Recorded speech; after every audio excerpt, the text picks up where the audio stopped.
அனைத்துலக உயிரோடை தமிழ் ILC தமிழ் உயிரோடை தமிழில் அன்பர்களே, உலக நகர்வுகள் வாரந்தோறும் ஒவ்வொரு செவ்வாய் பிரித்தானிய நேரம் 8 மணி பிரதான செய்திகளை தொடர்ந்து உயிரோடை தமிழில் உலக நகர்வுகள் நிகழ்ச்சி இடம்பெறும்.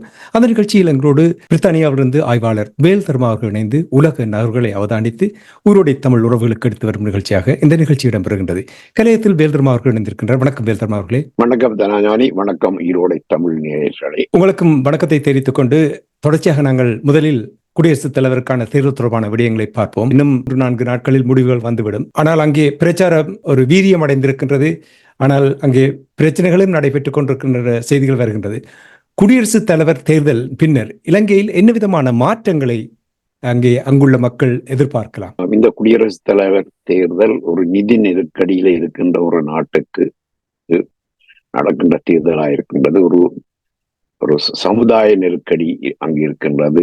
இனங்களுக்கு இடையிலான ஒற்றுமை தொடர்பான ஒரு நெருக்கடி இருக்கின்றது. இப்படிப்பட்ட சூழல் நடக்கின்ற தேர்தல் எப்போதும் ஒரு முக்கியமான தேர்தலாக இருக்கும். அது மட்டுமல்ல, வழமைக்கு மாறாக இந்த சிங்கள வாக்காளர்களுக்கு சவால் விடக்கூடிய வகையில் 3 வேட்பாளர்கள் அங்கு களத்தில் நிற்கின்றார்கள். அந்த வகையில யார் வெற்றி பெறுவார் என்பதை யாரும் சொல்லுகின்றார்கள் இல்லை.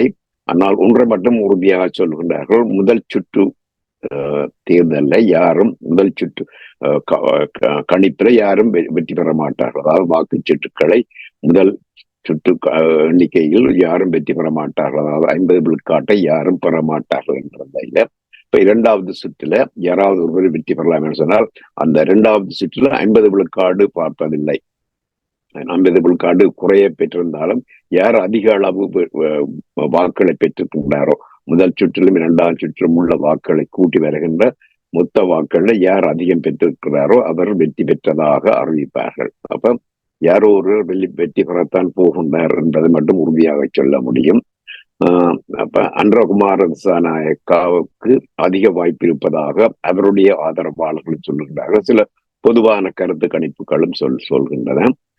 மற்றது அன்றவுக்கு பின்னால பெருமளவு பிக்குகள் இருக்கின்றார்கள் என்ற ஒரு நிலைப்பாடும் அங்கே இருக்கிறது. அது மற்ற கட்சிகள் உள்ளவர்கள் அந்த பிக்குமார்னு சொல்லும் போது அரசியல்ல தீவிரமாக ஈடுபடுகின்ற பிக்குமார்கள்ல அன்றகுமாரக்கு பின்னால அதிகம் பேர் இருக்கின்றார்கள். மற்றவர்கள் அவர்களை தங்கள் பக்கம் இழுப்பதற்கான முயற்சியில் ஈடுபட்டுக் கொண்டிருக்கிறார்கள். அன்றகுமார திசாநாயக்கா வெற்றி பெற்றால் அவருடைய முதலாவது பிரச்சனை நிதி பிரச்சனையாகத்தான் இருக்கும். அரச நிதி மட்டுமல்ல, வெளிநாட்டு செலவாணிக்கை இருப்பும் பிரச்சனையாக இருக்கும். அந்த வகையில் அவருக்கு நெருக்கடி கொடுக்க யாரும் முயலலாம். இப்ப நமக்கு தெரியும், சீனாவுக்கு சார்பான ஆட்சியாளர் மாலத்தீவில் வெற்றி பெற்றார். அவர் அங்கு இப்போது நிதி நெருக்கடி உருவாக்கப்பட்டு கொண்டிருக்கின்றது. அதாவது பிச் மற்றது மூடி போன்ற நிறுவனங்கள் மாலத்தீவினுடைய நாணயத்தின் மதிப்பை குறைத்து மதிப்பிட்டுள்ளனர். நாணயத்தினுடைய அவர்களுடைய பொருளாதாரத்தை குறைத்து மதிப்பிட்டுள்ளனர். அப்படிப்பட்ட ஒரு பொருளாதார தாக்குதல், அதாவது மாலத்தீவிலே அதான் சொல்றாரு, இலங்கையில நடந்து போன்ற ஒரு பொருளாதார தாக்குதல் தங்கள் மீது தொடுக்கப்படுகின்றது என்று. அப்ப இந்த அன்றகுமார திசாநாயக்கா அவர் உடனடியாக போய் அமெரிக்க தூதுவரைத்தான் சந்தித்து அவர் அமெரிக்காவுக்கு தன்னுடைய ஆதரவை கூட தெரிவிக்கலாம், இரகசியமாக தெரிவிக்கலாம். அமெரிக்காவுடைய நிகழ்ச்சிகளுக்கு ஏற்ப அவர் செயற்படுவதாகத்தான் அவர் வாக்குறுதி கொடுத்து, பிறகு அடுத்ததாக அவற்றை நிலைப்பாடு பன்னாட்டின் நாணய நிதியம் சரணம் கச்சாமியாகத்தான் இருக்கும். அவருடைய அமைச்சரவையில ரணிலை நிதியமைச்சராக்கக்கூடிய அளவுக்கு கூடிய அவர் மீது நிர்பந்தங்கள் பிரயோகிக்கப்பட்டார். ஆக குறைந்த நிதியமைச்சர், தலைமை அமைச்சராக கூட மீண்டும் ரணில் அவருடைய ஆட்சியில வருவதற்கான வாய்ப்புகள் உண்டு. அதை இல்லை என்று சொல்ல முடியாது. அப்ப அன்றகுமார திசாநாயக்கா பிரச்சனை அவர் தன்னுடைய அந்த மார்க்சிய கொள்கையோ அல்லது செகுவேரா கொள்கையோ எல்லாவற்றையும் கைவிட்டுத்தான் அவர் ஆட்சி நடத்த முடியும். இப்ப சீனாவுக்கு சார்பாக நாங்கள் நினைப்பது போல முழுக்க சீனாவுக்கு சார்பான ஒருவராக அவரால் இருக்க முடியாது. இதயத்திலே சீனாவுக்கு சார்பானவர் இருந்தாலும் நடைமுறையில அவர் அமெரிக்கா சரணம் கச்சாமி, பன்னாட்டு நாணய நிதியம் கச்சாமி என்ற அடிப்படையில் தான் அவர் செயற்படுவார். இது அனுரகுமார திசாநாயக்கா வென்றால், ரணில் வென்றால் என்ன நடக்கும் என்று சொன்னால்,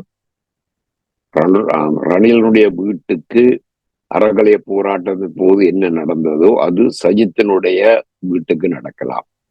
அனுரகுமார திசாநாயக்கா மீண்டும் ஒரு அறகலைய போராட்டம் மாதிரி ஏதாவது ஒன்றை தொடங்குவதற்கு முயற்சி செய்யலாம். சஜித்தை ரணில் ஒரு பெட்டி பாங்கு போல அடக்கி வைத்து விடுவார். ஆனால் அவர் மீது பெரிய பழிவாங்கல் எதுவும் செய்ய முடியாது என்று நினைக்கிறேன். அவர் மீது பெரிய அளவிலான ஊழல் குற்றச்சாட்டுகள் எதுவும் சஜித்தின் மேல் இல்லை. மற்றது இந்தியாவுடைய நிலைமை மிகவும் இலங்கையில் மிகவும் மோசமாகலாம். மற்றது நாடாளுமன்ற தேர்தல்ல ஒரு பெரிய கூட்டணி உருவாகும். ரணில் ஆட்சிக்கு வந்தால் பெரிய ஒரு கூட்டணி உருவாகும். பல கட்சி தாவல்கள் மீள்தாவல்கள் கூட, ஜனாதிபதி தேர்தலுக்கு முன்னர் நடந்த தாவல்களுடைய மீள்தாவல்கள் கூட ரணிலுடைய திசையின் பக்கமாக தாவுவார்கள் பல பேர்கள். ஒரு பெரிய கூட்டணியை உருவாக்கித்தான் ரணில் நாடாளுமன்ற தேர்தலில் அவர் தனக்கு ஏதாவது ஒரு அறுதி பெரும்பான்மை உடைய ஒரு நாடாளுமன்றத்தை அவர் நிறைவேற்றலாம். அப்படிப்பட்ட தேர்தலில் அந்த வகையில அவர் வெற்றி பெற வேண்டும். சஜித் வென்றால் அவருக்கு அமெரிக்கா அவரை தனது பக்கம் இழுக்க பார்க்கும். அவர் இந்தியா பக்கம் போவார் என்று இந்தியா நம்பலாம். ஆனால் அவரை தனது பக்கம் இழுப்பதற்கான சகல நகர்வுகளையும் அமெரிக்கா மேற்கொள்ளும். அது இல்லாமல் இருப்பதற்காக இந்தியா பெருமளவில் சஜித்தினுடைய ஆட்சிக்கு நிதி உதவி செய்ய வேண்டி வரும். அந்த அளவுக்கு நிதி உதவி செய்யுமா என்பது ஒரு கேள்விக்குறிதான். மற்றது 13வது திருத்தம் நிறைவேற்றப்பட மாட்டாது. அவர் ஆட்சிக்கு வந்தாலும் 13வது திருத்தம் நிறைவேற்றப்பட மாட்டாது. அவர் 13வது திருத்தத்தை நிறைவேற்றினால் அவருக்கு தெரியும் அனுரகுமார திசாநாயக்கா தனக்கு பின்னால் உள்ள பௌத்த பிக்குமார்களுடன் காலிமுகத்திடலுக்கு வந்துடுவார் என்று அவருக்கு நன்கு தெரியும். மற்றது அவரது கட்சி சஜித் வெற்றி பெற்றால் அவருக்கு மக்கள் மத்தியில் அதிக அளவு ஆதரவு இருக்கின்றது என்பதை வைத்துக் கொண்டு அவருக்கு மற்ற கட்சிகளுடைய இருந்து மேலும் பல ஐக்கிய தேசிய கட்சியில் இருப்பார்கள். மேலும் பல அவருடைய கட்சியில இணைந்து அவர் ஒரு நாடாளுமன்றத்துல ஓரளவுக்கு அதிக பெரும்பான்மை அறுதி பெரும்பான்மை உள்ள ஒரு கட்சியாக அவருடைய கட்சி வெற்றி பெறலாம். நாடாளுமன்றம் இந்த ஜனாதிபதி தேர்தலுக்கு பின்னர் நடக்கின்ற நாடாளுமன்ற தேர்தல் நடந்தால் சஜித்தால் மட்டும்தான் அதிக அளவு தொகுதிகள் கொண்ட ஒரு நாடாளுமன்றத்தை அமைக்க முடியும். இது இப்படி எல்லாம் இருக்கும்போது இப்ப நாமும் ஒரு வேட்பாளர் நிறுத்தியிருக்கின்றோம், அரிய நீத்திரன் என்பவரை. ஆனால் அவரால் எதுவுமே செய்ய முடியாது. அது மட்டும் ஒன்று நிச்சயமாக சொல்ல முடியும். ஆனால் அவருக்கு கிடைத்த வாக்குகள் தொடர்பாக அது தொடர்பான பொருள் கூடல், அது தொடர்பான இந்த இன்டர்பிரிட்டேஷன் பற்றி ஒரு காரசாரமான விவாதம் தொடர்ந்து நடக்கும். அதை வச்சு கொண்டு எங்களுடைய அரசியல்வாதிகளும் ஆய்வாளர்களும் ஒரு 18 மாதத்தை எடுத்து விடுவார்கள். அது நடக்கும். மற்றது அந்த தேசமாக திரண்டவர்கள், இந்த குடியரசுத் தலைவர் தேர்தலுக்காக ஒரு தேசமாக திரண்டவர்கள் நாடாளுமன்ற தேர்தலிலும் தேசமாக நின்று பிடிப்பார்களா, ஒற்றுமையாக நிற்பார்களா என்பதை நாங்கள் பொறுத்திருந்தான் பார்க்க வேண்டும். ஆரம்பத்தில் நீங்கள் கூறினீர்கள் 3 வேட்பாளர்கள் என்று கூறினீர்கள். எனக்கு ஞாபகம் இருக்கு, 2 வாரங்களுக்கு முன்னதாக உரையாடும் பொழுது 4 முனை போட்டி. அப்படினால் யாரை நீங்கள் இங்கே எலிமினேட் பண்ணி விட்டீர்கள்? நாமல் ராஜபக்ச அவர்கள் நான் 2 லட்சத்துக்கு வாக்குகள் பெற மாட்டார் என்றால் எதிர்பார்க்கப்படுகின்றது. அவர்தான் அவரை ஒரு வேட்பாளராகவே கருத முடியாத அளவுக்கு இருக்கின்றது. அவர்களும் பெருமளவில் பரப்புரைகள் செய்வதாக, பணங்கள் செலவழிப்பதாகவும் தெரியவில்லை.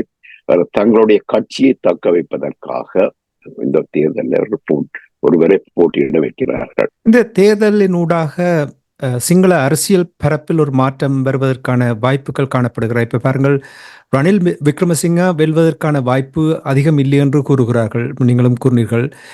அதே நேரத்தில் மொட்டுவ கட்சியை பொறுத்தமட்டில் ராஜபக்சாக்களுடைய நிலைப்பாட்டை பார்க்கும் பொழுது அவர்களுடைய ஆதரவு தளம் குறைந்து கொண்டு வருவதாக பார்க்கப்படுகின்றது. அப்படி என்று சொன்னால் ஒரு பிவிட்டிங், இன்னும் ஒரு பக்கத்துக்கு இது போகக்கூடிய ஒரு, இப்படி பார்ப்போம், அனுரகுமார திசாநாயக்கா அரசு தலைவருக்கான போட்டியில் வெற்றி பெற்றால் ரணில் விக்ரமசிங்க மற்றும் ராஜபக்ஷக்களுடைய அதிகாரம் முழுமையாக குறைந்து விடுமா? அன்றகுமார் திசாநாயக்கா வெற்றி பெற்றால் அவர்கள் இருவரையும் எப்படி ஓரம் கட்டலாம் என்பதுதான் அதிக முனைப்பு. கற்றல் குறிப்பாக ராஜபக்சேக்களுக்கு எதிராக அவர்களை தண்டிக்கக்கூடிய நகர்வுகளையும் அவர் மேற்கொள்ளலாம். ரணில் விக்ரமசிங்க விஷயத்தில் கவனமாகத்தான் நடந்து கொள்ளார் என்று சொன்னால், அவரை ரணில் விக்ரமசிங்க வைத்து அவருக்கு எதிராக பழிவாங்கல் செய்ய மாட்டார். ஆனால் தேவை ஏற்படின் அவரை எப்படி பயன்படுத்துவது என்பதில் தான் அன்றகுமார் திசாநாயக்கா அதிக கவனம் செலுத்துவார். ரணிலை எப்படி பயன்படுத்தலாம் என்பதைத்தான் அவர் அதிக கவனம் செலுத்துவார். இதே நேரத்தில் வெல்தர்மா அவர்களே, ரணில் விக்ரமசிங்காவுடைய அரசியல் பயணம் முடிவுக்கு வருவதாக சில அவதானிகள் கூறுகிறார்கள். இதில் எவ்வளவு உண்மை இருக்கிறது? நீங்கள் எவ்வாறு பார்க்கிறீர்கள்? குடியரசுத் தலைவர் தேர்தலில் அவர் தோல்வி அடைந்தால் நாடாளுமன்றத்திலும் அவர் வெற்றி பெற முடியாது என்றான் சொல்ல வேண்டும். ஒரு சில தொகுதிகளை தான் வெற்றி பெற முடியும். பிறகு அடுத்த குடியரசுத் தலைவர் அடுத்த நாடாளுமன்ற தேர்தலுக்கு அவர் போவதற்கிடையில அவருடைய வயதும் ஒரு சர்ச்சைக்குரிய வயதாகிவிடும். அவருடைய உடல் நலங்கள் பாதிக்கப்படப்படும் ஆகியவற்றால் அப்ப இதுதான் அவருடைய கடைசி தேர்தல் என்பதை அவர் தோல்வி அடைந்தால் இதுதான் அவருடைய கடைசி தேர்தல் என்பதை அவருடைய வயதை வைத்துக் கொண்டும் அவருக்கு மக்கள் மத்தியில் இருக்கின்ற செல்வாக்கை வைத்துக் கொண்டும் சொல்ல முடியும். தேர்தலில் வெற்றி பெற்ற என்ன தோற்றால் என்ன, ஐக்கிய தேசிய கட்சியினுடைய நிலை என்னவாக இருக்கும்? நடந்த பொது தேர்தலில் ஒரு தொகுதியும் வெல்லவில்லை. ஆக தேசிய பட்டியலினூடாக ஒரே ஒரு ஆசனம் தான் கிடைத்தது. அதை மீள் உருவாக்கம் செய்வதற்கு வாய்ப்புகள் ஏற்படுமா, அல்லது இத்தோடு ஐக்கிய தேசிய கட்சி அழிந்து விட்டதா? ஐக்கிய தேசிய கட்சியினுடைய அந்த கிராம மட்டங்களிலான அமைப்புகள், அந்த மாவட்ட கிளைகள் போன்றவை எல்லாம் கட்சி கிளைகள் யாவும்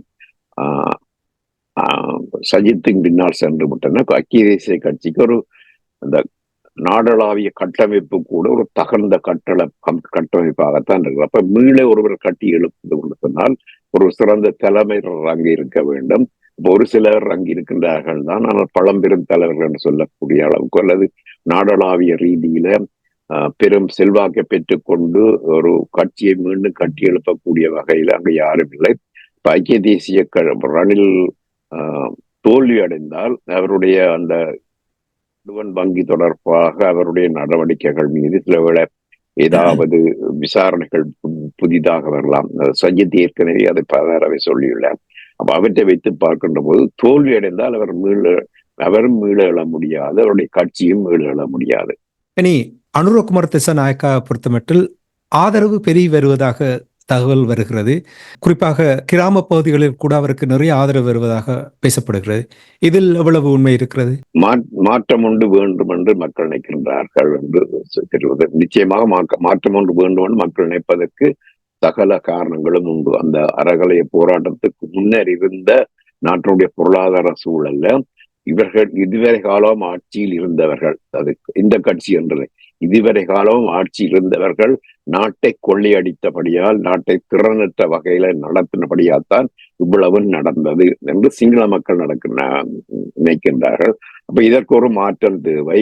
அந்த மாற்றத்தை இதற்கு ஒரு வாய்ப்பு கொடுப்போம், நந்தகுமாராவுக்கு ஒரு வாய்ப்பு கொடுப்போம் என்று அவர்கள் நினைக்கின்றார்கள். அது மட்டுமல்ல, பல்கலைக்கழக மட்டத்துல அவருடைய கட்சி என்பிபி என்று சொல்லப்படுகின்ற தேசிய மக்கள் வலிமை கட்சி பெருமளவில் வேலைகள் செய்து ஏற்கனவே பல ஆண்டுகளாக செய்து வந்த வேலைகள் யாவும் பல இளையோர்களை அவர்கள் பக்கம் திருப்பி இருக்கின்றது.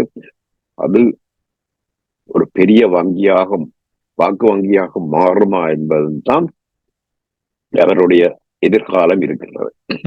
மாற்றத்தை நோக்கி சிங்கள மக்கள் வாக்களிக்கிறார்கள் என்றால் அனுரகுமார திசாநாயக்காவுக்கு பௌத்த பீடத்தின் ஆசீர்வாதம் இருக்கிறதா? பௌத்த உயர் பீடம் இன்னும் ஒரு ஆசீர்வாதமும் பகிரங்கமாக தெரிவிக்கவில்லை.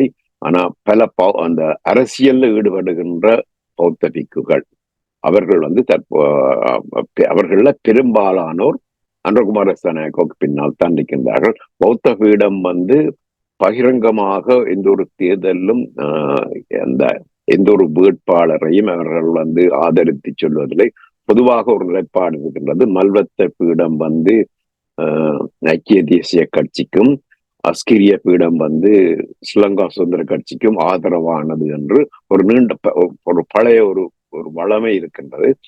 அது தற்போது இல்லாமல் போய்விட்டு சொன்னாங்க. சொன்னா அவர்கள் அஸ்கிரிய பீடம் பண்டாரநாயக்கா குடும்பத்துக்காக அல்லது ஸ்ரீமாவோ பண்டாரநாயக்காவுடைய குடும்பத்துக்காகத்தான் அவர்கள் அந்த ஆதரவை வழங்கி வந்தார்கள். உயர்கண்டி சிங்களவர்கள் என்ற வகையில. அது தற்போது அவர்கள் அந்த ஆதரவு தற்போது இருக்கும் என்று சொல்ல முடியாது.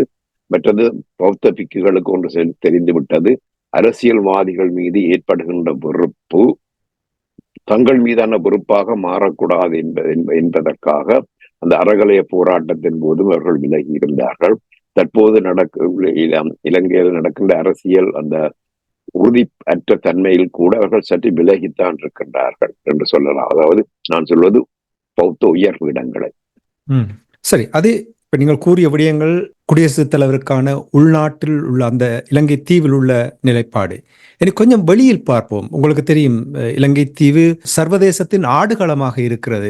அமெரிக்கா, சீனா, பிரித்தானியா மற்றும் இந்தியா போன்ற நாடுகளுடைய ஒரு ஆடுகளமாக இருக்கின்ற இந்த நேரத்தில் சமீபத்தில் கூட இந்தியாவுடைய தேசிய பாதுகாப்பு ஆலோசகர் அஜித் டோவால் அவர்கள் வந்திருந்தார். 2 நாட்களுக்கு முன்னதாக அமெரிக்காவுடைய தூதுவர், இலங்கைக்கான தூதுவர் ஜூலி சங் கூறியிருந்தார், யார் தெரிவு செய்யப்பட்டாலும் தாங்கள் அவர்களோடு சேர்ந்து வேலை செய்வதற்கு தயாராக இருக்கிறோம் என்று கூறுவார்கள். அப்படித்தான் வலிமையாக கூறுவார்கள். ஆனால் அவர்களுக்கு ஒரு தெரிவு இருக்கிறது தானே, அது வருகிறதோ இல்லையோ என்று தெரியாத ஒரு நிலை இப்பொழுது காணப்படுகின்றது இலங்கை தீவில். நீங்களே ஆரம்பத்தில் கூறினீர்கள், 3 வேட்பாளர்களும் அவர்களுடைய எல்லைகளை பார்க்கும் பொழுது 2வது சுற்று விருப்பு வாக்கின் ஊடாகத்தான் யார் குடியரசுத் தலைவராக தெரிவு செய்யப்படுவார் என்ற நிலை ஏற்பட்டிருக்கிற இந்த நேரத்தில் வேல்தர்மா அவர்களே, சிங்கள அரசியல் பரப்பில் இந்த குடியரசுத் தலைவருக்கான இந்த தேர்தலின் பின்னர் இலங்கையில் ஒரு கூட்டுச்சேரா நாடாக இருக்க முடியும் என்று நீங்கள் நம்புகிறீர்களா? இலங்கை தன்னை ஒரு கூட்டுச்சேரா நாடு என்றுதான் நீண்ட காலமாக சொல்லி வருகின்றது.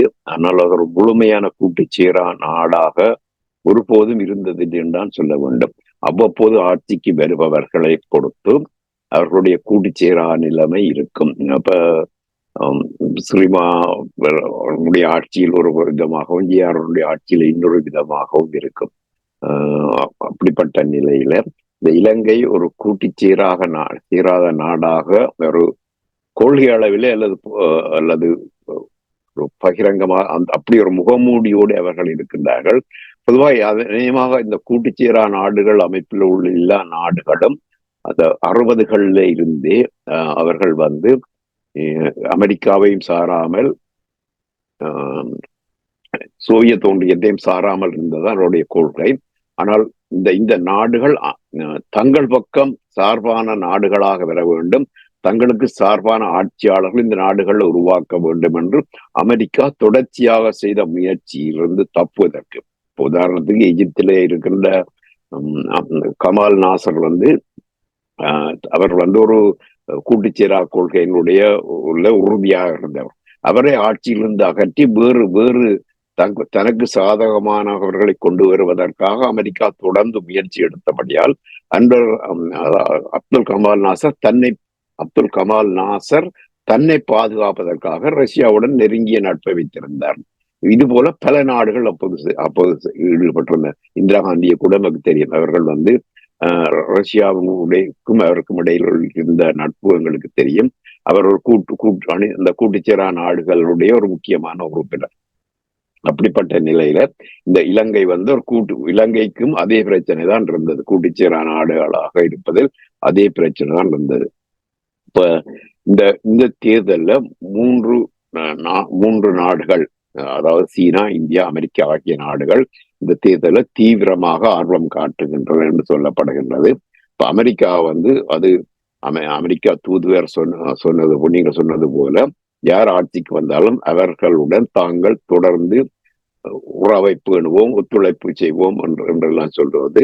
அவர்கள் இந்த தேர்தல்ல யார் வெற்றி பெற வேண்டும் என்பதிலோ அல்லது யாரை வெற்றி பெற வைக்க வேண்டும் என்பதிலோ அவர்கள் தீவிர ஈடுபாட்டை அமெரிக்கா இதுவரை காட்டவில்லை என்று சொல்ல முடியும். அவர்கள் ரணில் பக்கம் ஒரு அவர்களுக்கு ஒரு ஆதரவு இல்லை இருந்தாலும் யாருக்கும் ஒரு பகிரங்க ஆதரவை காட்டாமல் அவர்கள் வந்து அமெரிக்கா வந்து யார் ஆட்சிக்கு வந்தாலும் அவரை தங்கள் பக்கம் இழுத்து வைப்பதற்கு தான் தயாராக இருக்கின்றார்கள். இப்ப பெறுகின்றவர் வந்து 3 நாடும் எங்களுக்கு வேண்டாம், 3 வல்லரசுகளும் இந்த நாட்டிலிருந்து வெளியேற வேண்டும், அப்படி என்று சொல்ல முடியாத நிலைமை இருப்பதால் இவர்கள் வந்து ஒரு கூட்டுச்சேரா நாடாக இருக்க வேண்டும். இப்ப ரணில் வந்தால் அவர் அமெரிக்காவுக்கு சார்பாகத்தான் இருப்பார் என்று எல்லோரும் சொல்லுகின்ற ஒரு உண்மை. ஆனா இந்த 2023 ஆண்டுல ஓக்கஸ் என்ற ஒரு அமைப்பு, ஆஸ்திரேலியா, ஐக்கிய ராஜ்யம், ஐக்கிய அமெரிக்கா ஆகிய நாடுகள் சேர்ந்து ஓக்கஸ் என்ற ஒரு அமைப்பை உருவாக்கின. அந்த அமைப்பினுடைய நோக்கம் வந்து அந்த கடலுக்கு அடியிலான கேபிள் தொடர்பாடல் இருக்கின்றது.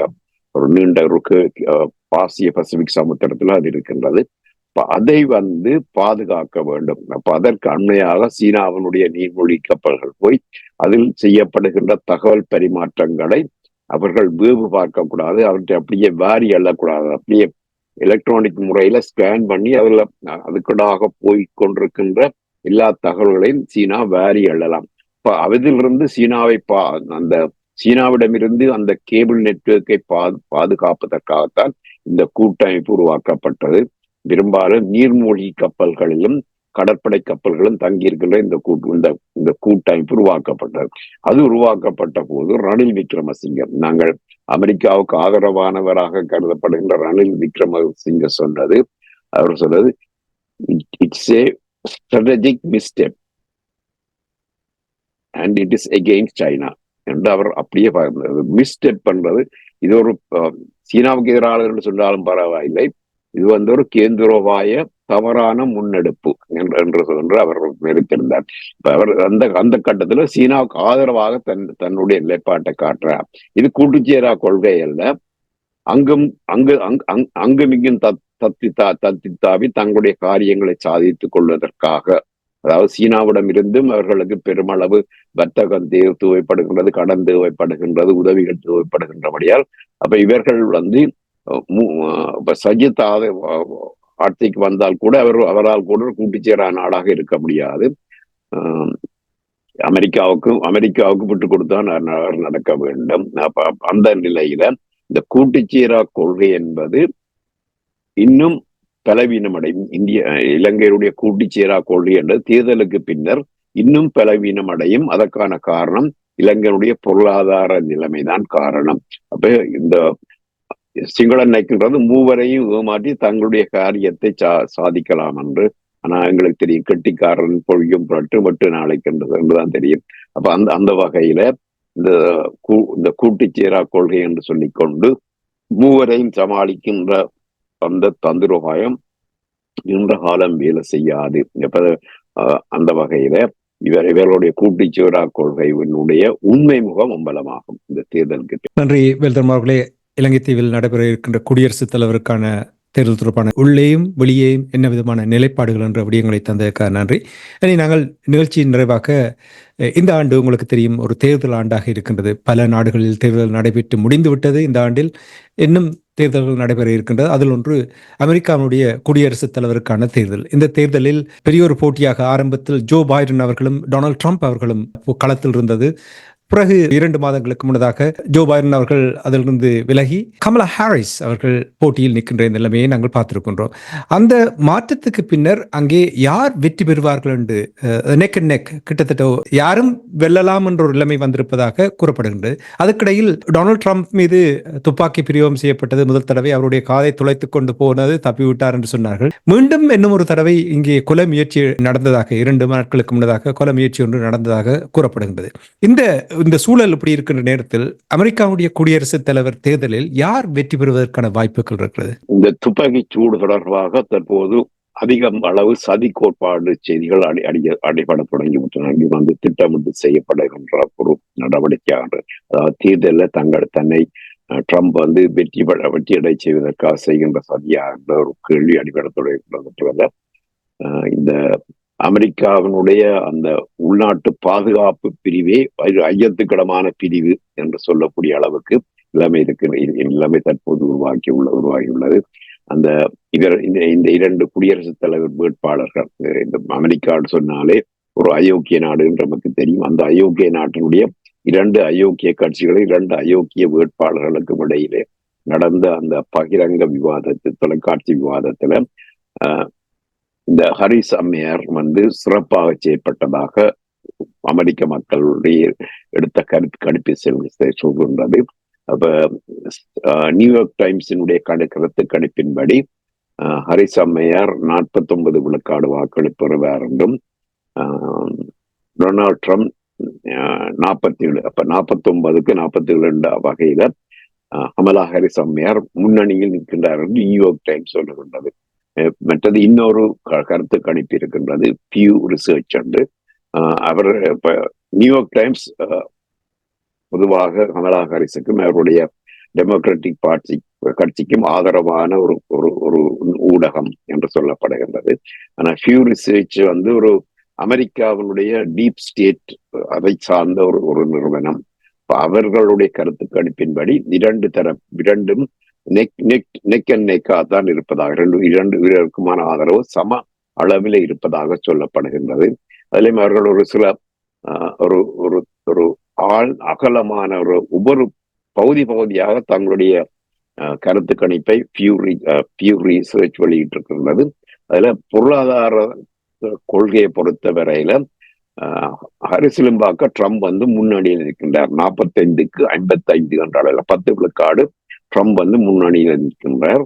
மற்றது இந்த அமெரிக்காவுடைய முக்கிய பிரச்சனையாக அடிபடுகின்ற இந்த குடிவரவு கொள்கையிலையும் 45க்கு 52 என்ற அளவில் ட்ரம்ப் முன்னணியில் இருக்கின்றார். மற்றது நாட்டை ஒன்றுபடுத்தக்கூடியவர் என்ற வகையிலேயும் ட்ரம்ப் தான் முன்னணியில் இருக்கின்றார். 36க்கு 41 என்ற வகையில. மற்றது இன்னும் ஒரு முக்கியமான பிரச்சனை அமெரிக்காவில் அடிபடுவது இந்த கருச்சிதைவு. இந்த கருச்சிதைவு தொடர்பான நல்ல கொள்கையை கொண்டவர் கமலா ஹாரிஸ் என்பது 55க்கு 44 என்ற விழுக்காட்டிலே இருக்கின்றது என்று சொல்லப்படுகிறது.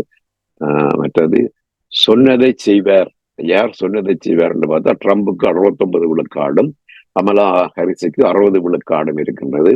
நேர்மை என்று பார்க்கின்ற போது கமலா ஹாரிஸுக்கு 47ம் ட்ரம்புக்கு 39 இருக்கின்றது. மற்றது ஓவரோலாக பார்க்கின்ற போது 49க்கு 49 என்பதுதான் இவருடைய 40, அவருக்கு 49 விழுக்காடு, இவருக்கு 49 விழுக்காடு என்று பியூ ரிசர்ச் சொல்லுகின்றது. அதே நியூயார்க் டைம்ஸ் 2 விழுக்காடு அதிகம் பெறுவார் கமலா ஹாரிஸ் என்று சொல்கின்றது. ஆண்கள் மத்தியில ட்ரம்புக்கு 52 விழுக்காடும் கமலாக்கு 46 விழுக்காடு ஆதரவும் இருக்கின்றது. பெண்கள் என்று பார்க்கின்ற போது கமலாக்கு 52 விழுக்காடும் ட்ரம்புக்கு 46 விழுக்காடும் இருப்பதாக சொல்லப்படுகின்றது. வெள்ளை இனத்தவர்கள் மத்தியில ட்ரம்புக்கு மிக அதிகமான செல்வாக்கு இருக்கின்றது, 14 விழுக்காடு அதிக செல்வாக்கு இருக்கின்றது. மற்றது கருப்பின மக்கள் மத்தியில 84 விழுக்காடு செல்வாக்கு கமலா ஹாரிஸுக்கு இருக்கின்றது. இளையோர் மத்தியிலையும் பார்க்கின்ற போது கமலா ஹாரிஸுக்கு இருக்கிற செல்வாக்கு மிக மிக அதிகமாக இருக்கின்றது. 63க்கு 34 என்ற அமைப்பில் என்ற வகையில் இருக்கின்றது. ஆனால் 50க்கு மேற்பட்டவர்கள் என்று பார்க்கின்ற போது 54க்கு 45 என்ற அளவில் ட்ரம்ப் முன்னணியில் இருக்கின்றார். தற்போதுள்ள எல்லாமே வைத்து பார்க்கின்ற போது இருவரும் சம அளவு நிலையில இருக்கின்றார்கள். ஆனால் ட்ரம்ப் எப்பவும் அந்த தன்வாயால் கெடுகின்ற ஒரு தவளை என்றுதான் அவரை சொல்ல வேண்டும். ஏதாவது இசக்கு பிசக்கா எதையாவது சொல்லி மாட்டிக்கொள்ளாமல் இருந்தால் இது ஒரு இறுக்கமான போட்டியாகத்தான் இருக்கும். நான் நினைச்சேன் நீங்கள் சொல்லிக் கொண்டிருக்கும் பொழுது டொனால்ட் ட்ரம்ப் சில வேளைகளில் சுமந்திரனிடம் ஆலோசனை பெற்றார் யோசித்தேன். ஒரே குட்டையில ஊர்னதுகள் தானே. அப்ப இந்த தேர்தல் ஒரு இறுக்கமான நிலை இருந்தா, அப்ப இந்த தேர்தலோட அமெரிக்க நாடாளுமன்றத்துக்கான தேர்தல் நடக்கும், மக்களவைக்கான தேர்தல் நடக்கும், எல்லா உறுப்பினர்கள் 542 உறுப்பினருக்குமான தேர்தல் நடக்கும். அதோடு செனட் என்று சொல்லப்படுகின்ற மூதவையினுடைய 3/2 பங்கு உறுப்பினர்களுக்கான தேர்தல் நடக்கும். அதுல ரிப்பப்ளிக்கன் கட்சி, ட்ரம்புடைய கட்சி தான் அதிக அளவு இடங்களை பெறுவதற்கு வாய்ப்புண்டு என்று சொல்லப்படும். அமெரிக்காவுடைய தேர்தலை பொறுத்த மட்டில் அமெரிக்கா கருப்பினத்தை சேர்ந்த ஒரு பெண்ணை தங்களுடைய அரசு தலைவராக தெரிவு செய்வதற்கு தயார் என்று நீங்கள் நம்புகிறீர்களா? ஆனால் நாங்கள் ஏற்கனவே சொன்ன புள்ளி விவரங்களை வைத்து பார்க்கின்ற போது அது ஒரு பெரிய பிரச்சனையாக இருக்கவில்லை. ஆனால் இந்த வெள்ளை தேசியவாதம் என்பது தற்போது இந்த மேற்கு நாடுகள் எங்கும் ஒரு தீவிரம் அடைகின்ற ஒரு கொள்கையாக இருக்கின்ற வகையில தான், அதனால தான் அந்த ஒரு காரணத்துக்காகத்தான் கமலா ஹாரிஸால உறுதியாக வெற்றி பெற முடியல. வெள்ளை இன மக்கள் மத்தியில 56 விழுக்காடு ஆதரவு ட்ரம்புக்கும் 42 விழுக்காடு ஆதரவு கமலாவுக்கும் இருக்கின்றது. அதை வைத்து பார்க்கின்ற போது இந்த 42 விழுக்காடே ஒரு கணிசமான ஆதரவு என்றுதான் சொல்ல வேண்டும். அமெரிக்க மக்கள் அதற்கு தயாராகி விட்டார்கள் என்று கூட சொல்லலாம். மற்றது இந்த பெண்ணியத்தை விரும்புகிறவர்களும் அங்கு இருக்கின்றார்கள், பெண்ணியத்தை எதிர்ப்பவர்களும் அமெரிக்காவில் இருக்கின்றார்கள். அவர்கள் எப்படி முடிவெடுக்க போகின்றார்கள் என்பதிலும், மற்றது இந்த இனவாதம் எவ்வளவு இனி வேலை செய்ய போகுது என்பதையும், மற்றது ட்ரம்பினுடைய வாய் இவ்வளவுதான் இனி இந்த அடுத்த இந்த நவம்பர் மாதம் வரைக்கும் இவற்றில் என்ன நடக்க போகின்றது, ட்ரம்ப் இவ்வளவு தூரம் தன்னைத்தானே கெடுக்க போகின்றார் என்பது தான் இருக்கின்றது. மற்றது ஓவரோல் எல்லாம் சரியாக சொல்ல போனால் யாருக்கு அதிக நிதி கிடைக்கின்றதோ அதை வைத்துக் கொண்டு சொல்ல வேண்டும். அதிலும் பார்க்க இந்த யூஎஸ் லோபி என்று சொல்லப்படுகின்ற இஸ்ரேலுக்கு ஆதரவான செயற்பாட்டாளர்கள் அமெரிக்காவில் இருக்கின்றவர்களுடைய அதுவும் வந்து முக்கிய பங்கு வகிக்கும். நமக்கு தெரியும், அந்த அவர்களுடைய தொலைக்காட்சி விவாதத்துல 2 பேருமே போட்டி போட்டுக்கொண்டு இஸ்ரேலுக்கான தங்களுடைய ஆதரவை வெளிப்படுத்தி இருந்தார்கள். உங்களுக்கு தெரியும், பிரித்தானியாவில் நடந்த சம்பவம், ரிஷி சுனாக் எவ்வாறு பிரதமராக வந்தார் என்ற நிலைமை தெரியும். அதாவது பிரித்தானியாவில் நான் நினைக்கவில்லை ஒரு வேற்றினத்தை சேர்ந்தவரை பிரதமராக தெரிவு செய்வதற்கு அவர்கள் தயாரில்லை. ஆனால் அதிர்ஷ்டவசமாக ரிஷி சுனாக், அதுவும் எல்லா மக்களுடைய வாக்குகளால் வரவில்லை, தங்களுடைய கட்சி கன்சர்வேட்டிவ் கட்சியினுடைய, அதுவும் அவர் தெரிவு செய்யப்படவில்லை. முதல் தடவை ஒரு சந்தர்ப்பம் உருவாகியதனால்தான் அவர் வந்தார். அதே மாதிரியான ஒரு சந்தர்ப்பம் இப்பொழுது கமலா ஹாரிஸ் அவர்களுக்கு ஏற்பட்டிருக்கின்ற என்று நம்புகிறார். இப்ப நீங்கள் நான் கேட்ட பொழுது பெண் ஒருவரை தெரிவு செய்வதற்கு தயாரா என்று சொல்லும் பொழுது நீங்கள் கூறினீர்கள் தயாராகி விட்டார்கள். அந்த தயாராகியதற்கு காரணம் டொனால்ட் ட்ரம்ப் அவர்களுடைய நடத்தை, அவருடைய கடந்த கால அந்த தேர்தலில் தோத்ததை ஏற்றுக்கொள்ளாத இந்த நிலைமைகள் கமலா ஹாரிஸ் அவர்களுக்கு ஒரு சந்தர்ப்பத்தை ஏற்படுத்தி கொடுத்திருக்கிறார். டெமோக்ராட்டிக் கட்சிக்கு ஒரு ஆதரவு தளம் இருக்கின்றது. அந்த ஆதரவு தளம் சில மாநிலங்கள்ல எந்த நிலை வந்தாலும் அவர்கள் மாற மாட்டார்கள். அது சொலிட் ஸ்டேட்ஸ் என்று சொல்லுவார்கள். அப்ப அவர்களுடைய ஆதரவு கட்சி என்ற அடிப்படையில இந்த கட்சியால் நிறுத்தப்படுகின்ற ஒரு வேட்பாளருக்கு இருக்கும். பல தலைமை அமைச்சர்கள் வந்து பிழை போனதால் தான் ரிஷி சுனாக் குடியரசுத் தலைவர் வேட்பாளராக நிறுத்தப்பட்டவர் உடல்நிலை காரணமாகவும் அவருடைய ஞாபக மறதி காரணமாகவும் அவர் பதவியிலிருந்து விலக வேண்டிய சூழ்நிலை ஏற்பட்டபடியாத்தான் கமலா ஹாரிஸ் வந்தார். இப்ப அது குறிப்பிட்ட இனத்தை அல்லது குறிப்பிட்ட சமூகத்தை சேர்ந்தவரை நிறுத்த வேண்டும் என்பதற்காக நிறுத்தப்பட்டவர் அவர் அல்ல. ஒபாமாவை நிறுத்தும் போது அவர்கள் திட்டமிட்டுத்தான் அவரை நிறுத்தினார்கள் என்று சொன்னா, ஆப்பிரிக்க நாடுகள்ல சீனாவுடைய ஆதிக்கத்தை குறைப்பதற்காக.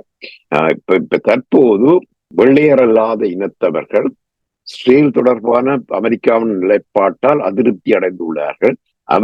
அவர்களை திருப்திப்படுத்துவதற்காக தான் கமலா ஹாரிஸ் ஆட்சிக்கு வந்தால் அது நல்லபடியாக நடக்கும் என்பதற்காக அந்த அடிப்படையில் தான் கமலா ஹாரிஸ் தற்போது முன்னேறி கொண்டிருக்கின்றார். அவர் போட்டியிட வந்த நாளிலிருந்து அவருடைய செல்வாக்கு படிப்படியாக அதிகரித்துக் கொண்டே போகின்றது. ட்ரம்பினுடைய செல்வாக்கு குறைந்து கொண்டு போகின்றது. அந்த போக்கு தொடர்ந்து பேணப்பட்டால் கமலா ஹாரிஸ் வருவதற்கு வாய்ப்புண்டு. அதைத்தான் நிறைய அவதானிகள் கூறுகிறார்கள். அவர் வருவதற்கான அதிகமான வாய்ப்புகள் இருக்கிற என்று கூறுகிறார்கள். $1 மில்லியன் கொஸ்டின் ஒன்று கேட்க போகிறேன். டொனால்ட் ட்ரம்ப் தோத்தால் தோல்வியை ஏற்றுக்கொள்வாரா? அவர் சொன்ன முறை செய்தது போல இந்த முறை செய்ய முயல மாட்டார் என்று நினைக்கின்றேன். ஆனால் அவர் ஏதாவது காரணங்கள் சொல்லுவார். காரணம் சொல்வதில் மட்டும் அவர்கள் இனி அமெரிக்கா தொலைஞ்சது, அமெரிக்கா இனி வந்தறிகள் தான் ஆள போகின்றார்கள் என்று கூட சொல்லுவார்கள்.